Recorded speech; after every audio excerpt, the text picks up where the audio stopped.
मैं एक news channel में सहाफ़ी था और आजकल सऊदी अरब में था। जब मुझे ख़बर मिली कि एक केस आया है जो मैंने हैंडल करना है। मैंने अपने सर से कहा कि मैं छुट्टी पे हूँ, पर उन्होंने कहा ये केस बहुत अनोखा है और बहुत अजीब है, उसे सिर्फ़ तुम ही हैंडल कर सकते हो। मैंने कहा कि ऐसा भी क्या है? तो उन्होंने कहा कि एक कम उम्र लड़का है जिस पर ये केस है। मैं हैरान रह गया और ये भी बताया गया कि उसे ज़ना के जुर्म में पकड़ा गया है। फिर मैंने पूछा कि लड़के की उम्र क्या है? तो जब मुझे लड़की की उम्र उन्होंने बताई तो मैं वाकई हैरान रह गया और अपना सब काम छोड़कर उस केस को कवरेज देने की हामी भर ली। सबसे पहले मुझे उस जगह जाना था जहाँ से उस लड़के को गिरफ़्तार किया गया था। उसका तरीक़ा वारदात क्या था? वो मुख्तलिफ़ घरों में चला जाता और वहाँ पर ज़ना करके भाग जाया करता था। लेकिन ये कैसे मुमकिन था? कोई आपके घर में आकर इस तरह से काम कर जाए और आपको पता ही ना चले। मैं इस घर में गया तो वहाँ पर ज़्यादातर औरतें ही थीं। वो लड़कियाँ काफ़ी जवान और ख़ूबसूरत लग रही थीं। मैंने उनको दूर से ही देखा तो वो एक कमरे में चली गईं और उस घर की जो बड़ी औरत थी वो मेरे पास आई, जो कि बहुत परेशान थी और रो रही थी। ये वो घर था जहाँ से लड़के को पकड़ा गया था। वो कहने लगी, हम तो लुट गए, हम तो बर्बाद हो गए, हमें क्या पता था कि हमारे साथ ऐसा होगा। मैंने कहा, क्या मतलब? मुझे पूरी बात बताएं कि हुआ क्या था। उन्होंने कहा कि वो लड़का बाहर कोई चीज़ बेचने के लिए आया था। कह रहा था कि बहुत अच्छा शैम्पू है, आपके बालों के लिए अच्छा है। हमारे घर में सिर्फ लड़कियां ही हैं और उनको बाल लंबे करने का बहुत शौक़ है। इसीलिए हमने उसे कहा कि ठीक है, दिखाओ क्या है तुम्हारे पास। थोड़ी देर के बाद वो बेहोश हो गया। पहले उसने हमसे पानी भी मांगा था, हमने पानी दे दिया। हमने कहा कि गर्मी है, बेचारा गर्मी में काम कर रहा है। लेकिन जब बेहोश हो गया तो समझ ही नहीं आ रहा था कि क्या करें। उसको सड़क पर तो नहीं रख सकते थे, उसे तो होश ही नहीं आ रहा था। बमुश्किल उठा के एक कमरे में बिस्तर के ऊपर रख दिया और उसकी तलाशी ली कि कोई नंबर या फ़ोन मिल जाए जिसमें उसके किसी अपने का नंबर हो, तो उसको बताएं कि आपका रिश्तेदार यहाँ बेहोश हुआ पड़ा है। लेकिन थोड़ी देर के बाद उसे होश आ गया और हम सबको जैसे किसी ने कोई नशे की चीज़ दे दी। हम लोग बेहोश हो गए। जब उठे तो पता चला कि मेरी दोनों बेटियों के साथ। वो औरत बोलती बोलती रुक गई और रोने लगी। मैंने कहा कि फिर वो लड़का कहाँ गया? तो उन्होंने कहा वो तो भाग गया। मैंने उनको कहा कि आपको उसे ऐसे घर में दाखिल नहीं करना चाहिए था। उन्होंने कहा, हम आपको बता तो रहे हैं कि वो बेहोश हो गया था, तो फिर हम क्या कर सकते थे? बात तो ठीक थी, कोई पराया शख्स आपके घर अंदर आके बेहोश हो जाए तो आप उसे वापस सड़क पर तो नहीं फेंक सकते। मैंने कहा, आपकी बेटियों का भी बयान लेना होगा। तो वो कहने लगी कि ठीक है। मैंने उन लड़कियों का बयान ले लिया और फिर मैं अपने सर के पास आ गया। मैंने कहा, अब वो लड़का कहाँ है? तो सर ने बताया कि वो लड़का पकड़ा गया है और पुलिस के पास है। मैंने कहा कि मैं उसको देखना चाहता हूँ। जब मैं पुलिस स्टेशन गया तो मैंने उस लड़के को देखा और मैं देखकर हैरान रह गया। ये लड़का तो बहुत ही कम उम्र लड़का था और सोच रहा था कि उसने ये सब कुछ कैसे किया था। और सिर्फ एक घर में ही नहीं, बहुत सारे लोगों के साथ इसी तरह के मामलात किए थे। उसका तरीक़ा वारदात यही था कि वो घर में दाखिल होता, किसी बहाने से घर के अंदर थोड़ी देर रुक जाता, फिर उन लोगों के ऊपर या तो कोई बेहोशी का स्प्रे कर देता था या कोई चीज़ उनको खिला देता था कि वो सब बेहोश हो जाते थे। और जो भी खूबसूरत लड़की देखता उसके साथ गलतकारी हो जाती। और फिर उसके बाद सिर्फ इतना ही नहीं, उन लड़कियों की वीडियो भी बना ली जाती और फिर उन्हें ब्लैकमेल भी किया जाता था। ये मामला ऐसे ही चल रहा था जैसे किसी बहुत बड़े गैंग का काम है कि कोई गैंग आया हुआ है जो इस तरह की हरकतें कर रहा है। लेकिन उस लड़के के साथ ना तो कोई गैंग पकड़ा गया था, ना ही कोई और शख्स, सिर्फ ये लड़का ही था। और उसको देख के ऐसे लगता था कि ये तो एक मक्खी भी नहीं मार सकता। फ़िलहाल उसे कुर्सी पर बिठाया गया था आगे टेबल पड़ा था। मैं जाकर बैठ गया। उसके हाथों में हथकड़ी लगी हुई थी। मैंने कहा, ये सब कुछ क्या है? क्यों किया तुमने ऐसा, और कैसे किया? वो बोल ही नहीं रहा था।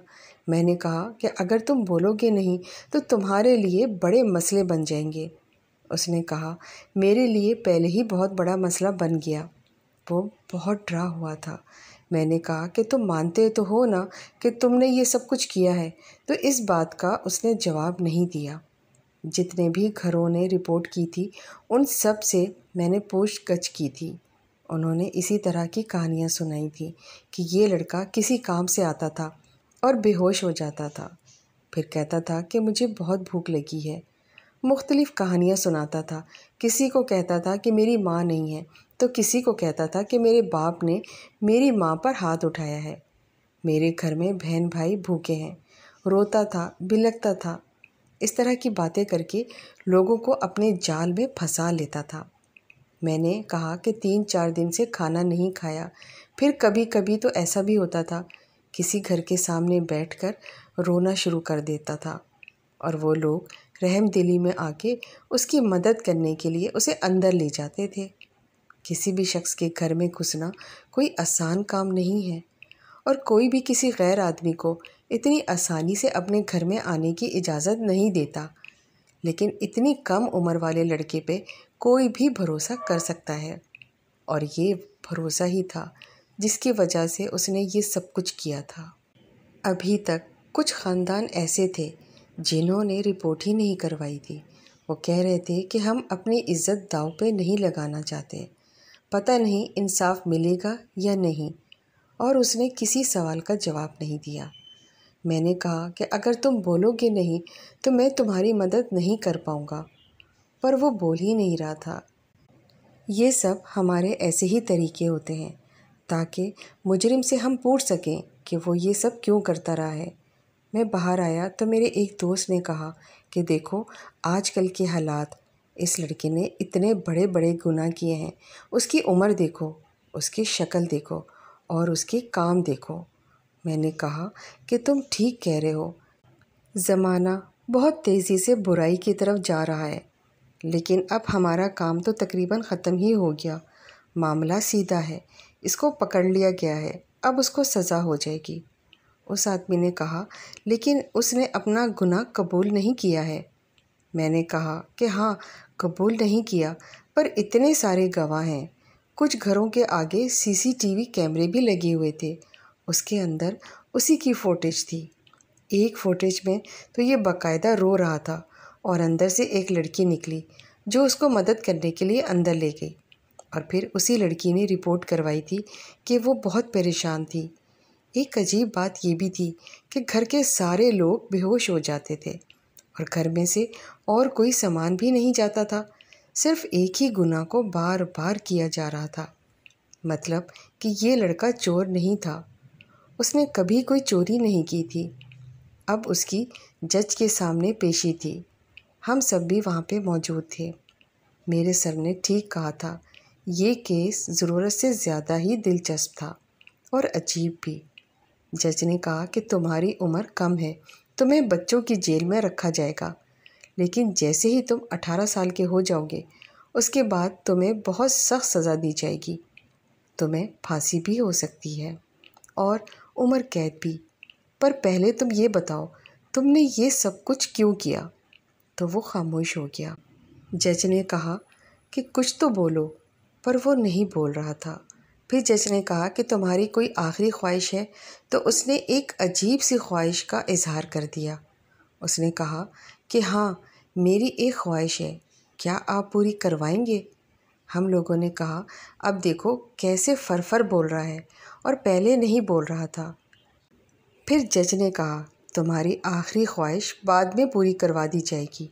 तो उसने कहा कि नहीं, मेरी ख्वाहिश ये है कि वो जल्द अज जल्द पूरी भी करवाई जाए।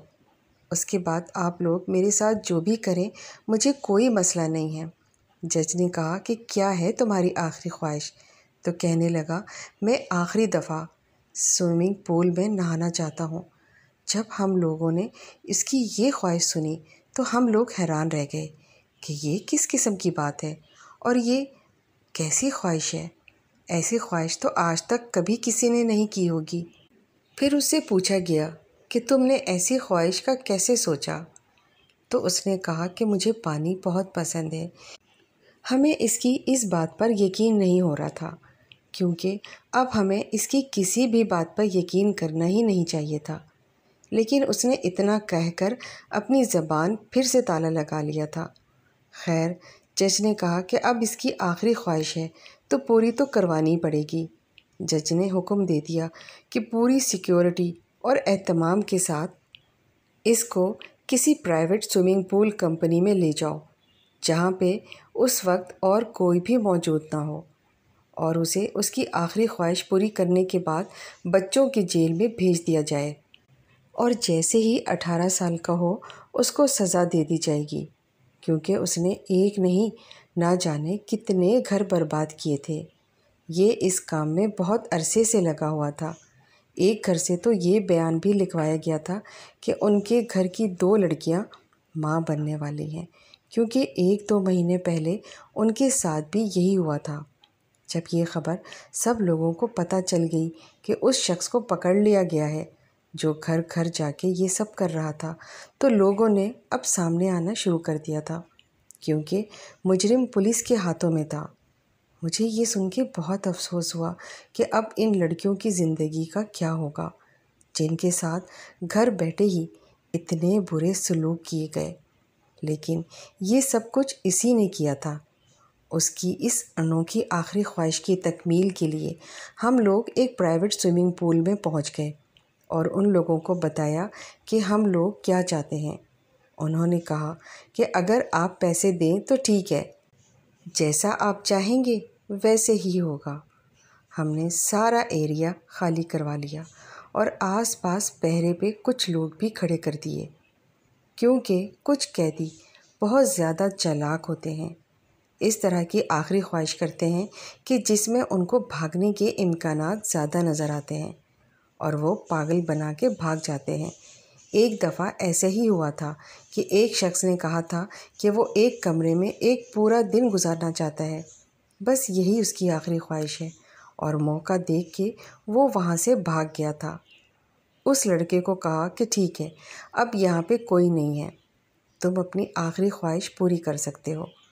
उसका नाम हबीब था। शक्ल सूरत का खूबसूरत था, उम्र में भी कम था, लेकिन कद काट में जवान लगता था। अगर मैं अपने काम की बात करूं तो मुझे नहीं लगता कि उसने कुछ गलत किया था, क्योंकि ये शक्ल से बहुत मासूम लग रहा था। लेकिन ऐसे ही लोग मुजरिम होते हैं। जिनकी शक्लों पे ये नहीं लिखा होता कि वो मुजरिम हैं। मैं जाकर पीछे बैठ गया। मेरे साथ जज साहब भी मौजूद थे। उन्होंने कहा कि मैं अपनी निगरानी में इसकी ये आखिरी ख्वाहिश पूरी करवाना चाहता हूँ। वो मेरे साथ ही बैठे थे और हम लोग अपनी बातों में मसरूफ़ हो गए। जैसे कि 2 लोग बैठे हों तो कोई ना कोई बात तो कर ही लेते हैं। और पुलिस वाले भी कुछ लोग पहरे पे खड़े थे। लड़के ने अपने जूते उतारे और पानी में जाने की तैयारी करने लगा। पहले तो वो पानी को देख रहा था, फिर उसने बीच में अपनी टांगें लटका लीं और ज़मीन के ऊपर बैठकर पानी में टांगें लटकाए बैठ गया। थोड़ी देर के बाद पानी के अंदर चला गया।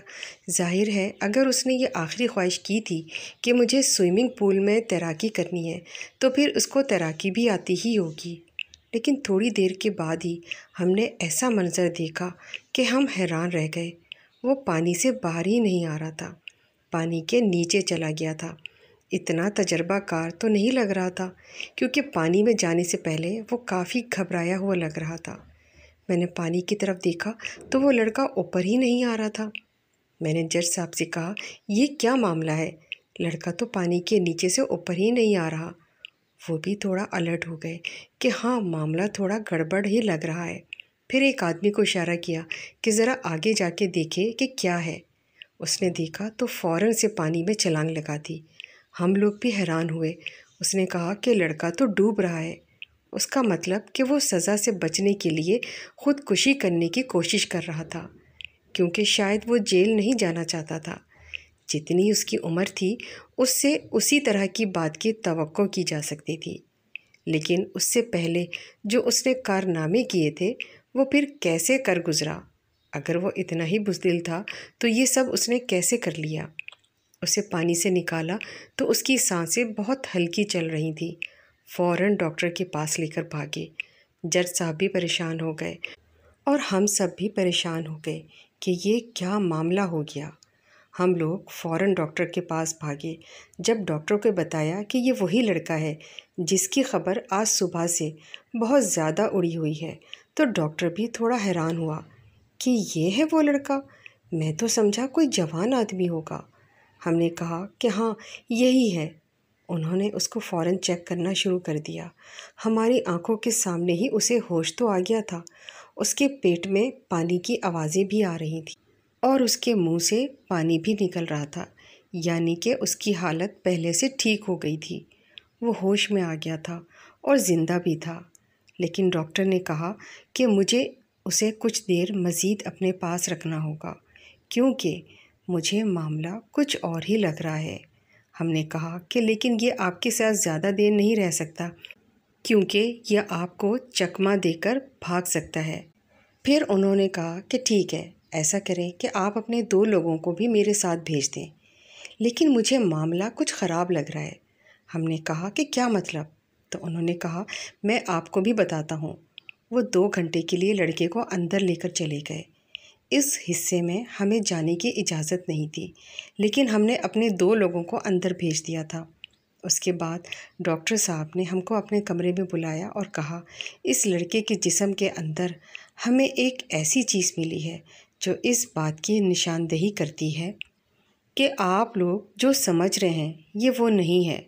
हमने कहा कि क्या मतलब? तो उन्होंने कहा, इस लड़के के जिस्म में एक चिप लगी हुई है। उन्होंने हमें वो चिप दिखाई। उन्होंने कहा कि ये चिप उसकी कलाई में नस्ब की गई थी और उसको नस्ब करना कोई इतना बड़ा प्रोसीजर नहीं है, आराम से हो जाती है। जब हमने अपने तजर्बाकार लोगों को इस चिप के बारे में बताया और उन्होंने उसे चेक किया, तो उन्होंने कहा, ये चिप तो आपकी लोकेशन और आप कौन सी जगह पे मौजूद हैं इस चीज़ को डिटेक्ट करती है, यानी कि ये एक डिक्टेटर है। लेकिन इस लड़के की कलाई में क्यों था? इसका मतलब हम जो समझ रहे थे वो वाकई ही नहीं था। हम ये समझ रहे थे कि केस क्लोज हो चुका है, लड़का गुनहगार है, उसे पकड़ लिया गया है और उसे सज़ा भी दे दी गई है। लेकिन शायद कुछ और ही मामला था। फिर हमने उस लड़के से पूछा कि अब बताओ कि बात क्या है। तो उसने हमें ऐसी बात बताई कि इस केस का एक नया पहलू निकल के हमारे सामने आ गया, जिससे हम सब सुनकर हैरान रह गए। उस लड़की की हालत अब पहले से बेहतर थी। वो हमारे सामने बैठा था। मैंने कहा कि पहले भी तुमने ना बोल के पुलिस और कानून को भी गुमराह किया और अब भी तुम नहीं बोले तो बहुत बुरा हो जाएगा। इसीलिए बताओ ये सब क्या है? ये चिप तुम्हारे बाजू में किसने डाली? तो उसने कहा कि मैं आपको सब कुछ बताता हूँ। दरअसल मैं अकेला नहीं, मेरे साथ पूरी टीम है। हमने कहा कि क्या मतलब? टीम से तुम्हारा क्या मतलब है? तुम तो जगह वारदात पे अकेले पाए गए हो और सब ने तुम्हारा ही हुलिया बताया है। उसने कहा कि मेरा हुलिया ही बताएंगे, क्योंकि सामने तो मैं ही जाता था, लेकिन जब वो सब लोग बेहोश हो जाते थे तो फिर मैं वहाँ पे नहीं होता था। मुझे वहाँ से भेज दिया जाता था और मेरी जगह वहाँ और बहुत सारे लोग आ जाते थे। मैंने कहा कि क्या मतलब? पूरी बात बताओ। उसने कहा कि वो 5 लोग हैं, उम्रों में बड़े हैं, 40 से लेकर 25 साल की उम्र तक के हैं, लेकिन उनके कद किसी छोटे लड़के जितने हैं, यानी मेरे जितने हैं।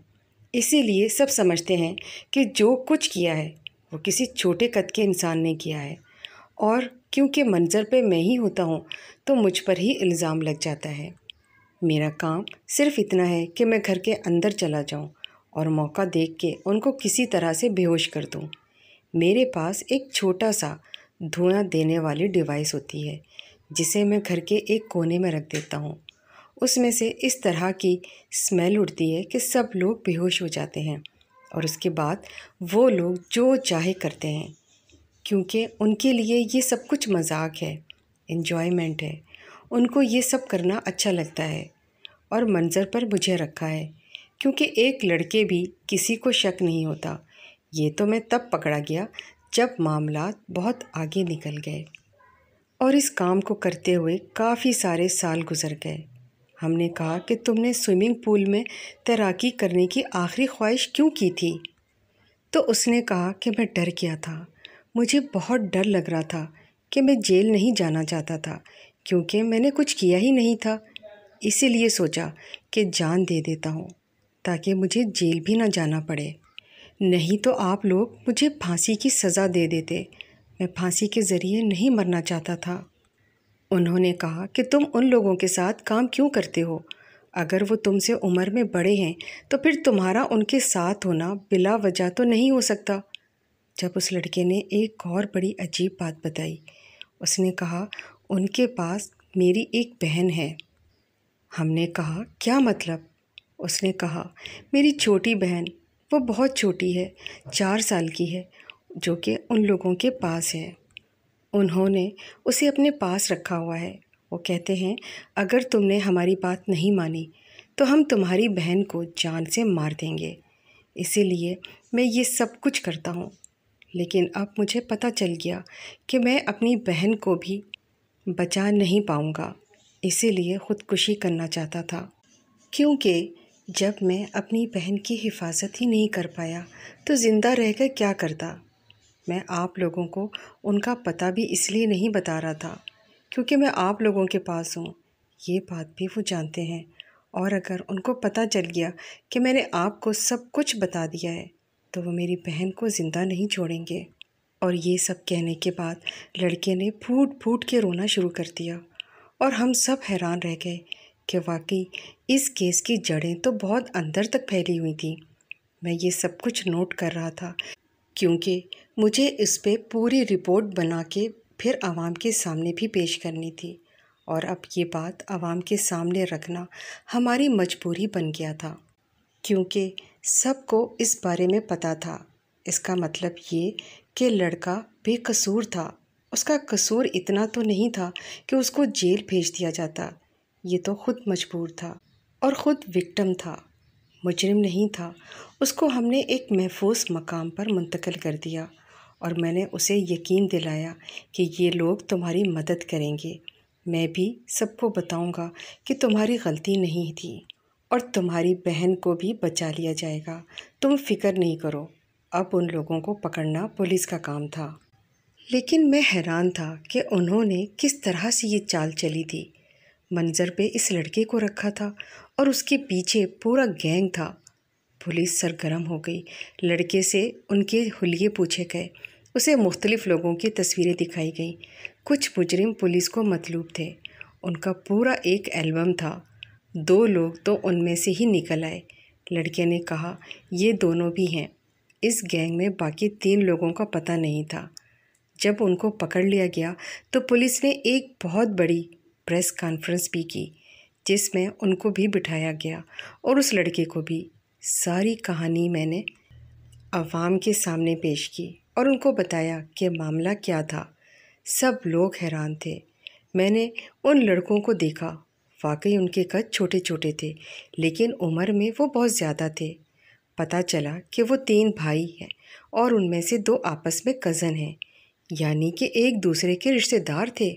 शक्लें भी मिलती जुलती थीं। हमने हबीब की बहन का भी पता लगवा लिया। जब उसे हबीब के पास पहुंचाया तो वो खुशी से निहाल हो गया। वो लड़की भी अपने भाई के गले लग के रोने लगी। बहुत डरी हुई थी। हबीब ने शुक्रिया अदा किया। उसे 3 महीने के लिए काउंसलिंग के लिए भेज दिया गया ताकि वह दोबारा ऐसे लोगों के हाथ में आकर आलय कार न बन सके। फिर उसके बाद उन दोनों बच्चों को चाइल्ड केयर एसोसिएशन के हवाले किया गया। जब तक वो दोनों बालिग नहीं हो जाते, उनका सारा ख़र्चा और उनकी ज़िम्मेदारी उस इदारे की ज़िम्मे थी। मैं कभी कभी हबीब से मिलने चला जाता हूँ। वो बहुत शुक्रिया करता है। अपनी बहन के साथ वहीं रहता है।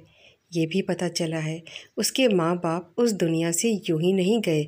उनके पीछे भी यही लोग थे जिन्होंने उनके माँ बाप को मार डाला और फिर इन बच्चों को इस्तेमाल किया। वो कहते हैं ना, जो जैसा होता है वैसा दिखाई नहीं देता।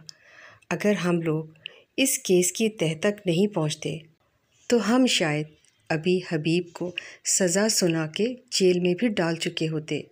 उसको सज़ा मिल जाती और उसकी बहन हमेशा के लिए कहीं खो जाती और ये लोग हबीब जैसे ही किसी और शख्स को तलाश करके अपने मकरू धंधे में मुलव्वस रहते। लेकिन शायद उनका वक्त आ गया था कि जल्द ही पकड़े गए।